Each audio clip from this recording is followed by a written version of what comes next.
All right, big hand. We on location at my man's studio. Keep it moving, K.I.M.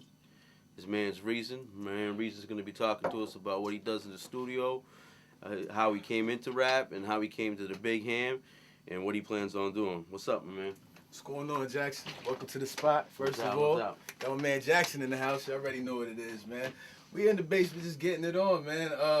I'm representing for Keep It Moving. That's my movement. That's my brothers. It's a family thing, really, to tell you the honest truth, man. Like, everybody in this group is tied by something more than just, oh, we rap together.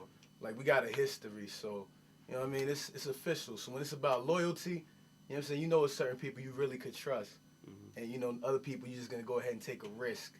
You know what I mean? So this ain't no risk taking right here. It is like true family loyalty. That actually is very important nowadays because you see a lot of disloyalty. In the first year they're doing the album, it's all gravy, and then once the money comes in or the fame or even just regular the round the way MC crews, you start seeing if someone's getting more shine or more props, you start seeing a lot of hate. It's real important now to get loyal. That's like a new gimmick, actually. That's like my man saying it's true. That's the new thing. You get attention that way. Like, oh, we used to be in the group, and now we split up in the group, and I was the one closest to him, so people want to hear you dish out the dirt. Yeah. And that's like, I mean, if you really don't got nothing to say, that's a good way to generate some hype, I guess. I mean. But what kind of hype is that? You mean, you want quality. You don't want. I'm not here to judge nobody. I'm just saying that I can understand kind of where it comes from, but I don't know. I feel like if you got something being to fake say, is the new real.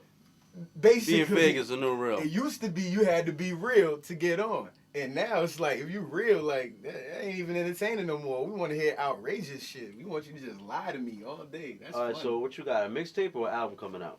Man, honestly, I can't even call it nothing but an offering. It's like an EP. It's just such an eclectic mix. Because we didn't make it with a particular mixtape or album in mind. These are just songs out of our catalog.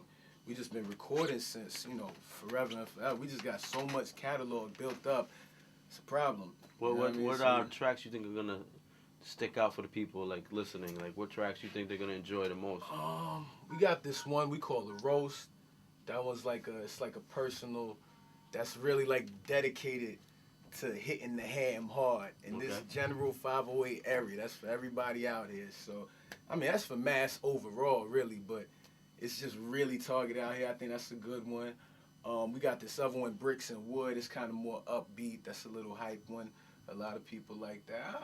I don't know. The CD's going to be out soon. The people can check and make their own decisions. You know what I mean? All right, where do you hail from? Like, we were talking yesterday, and it was like you come from a lot of various areas of the United States, up and down the East Coast. Yeah, you're a nomad with a notepad. Yeah, so you want to tell them if that influenced you, like being in different areas and different places, did that inspire you to be like what you have right now, your style? Absolutely, because like I was born in New York, so and I'm not gonna I'm 26. So I was born in 1982. So like I was born pretty much the same time as hip hop. Yeah. In the same place.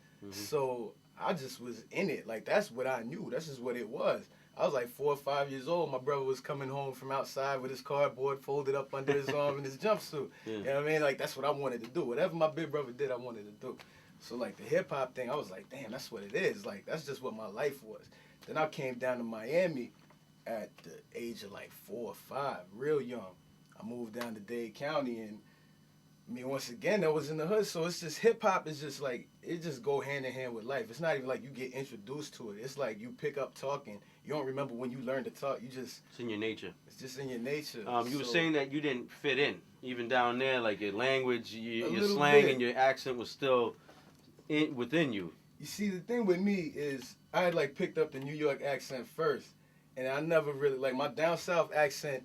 Always kind of that just came later. That ain't come until I was just down there after so long.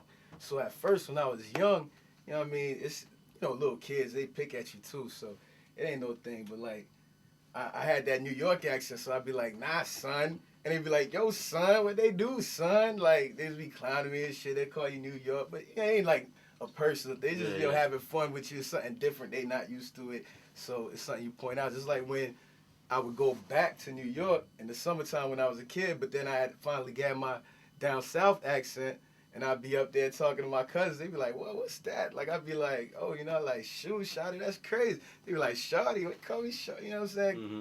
Crazy shit. Like it's just different dialects and languages. I'm a master of language, so I pick up on all of it. I like to express myself exactly. So whatever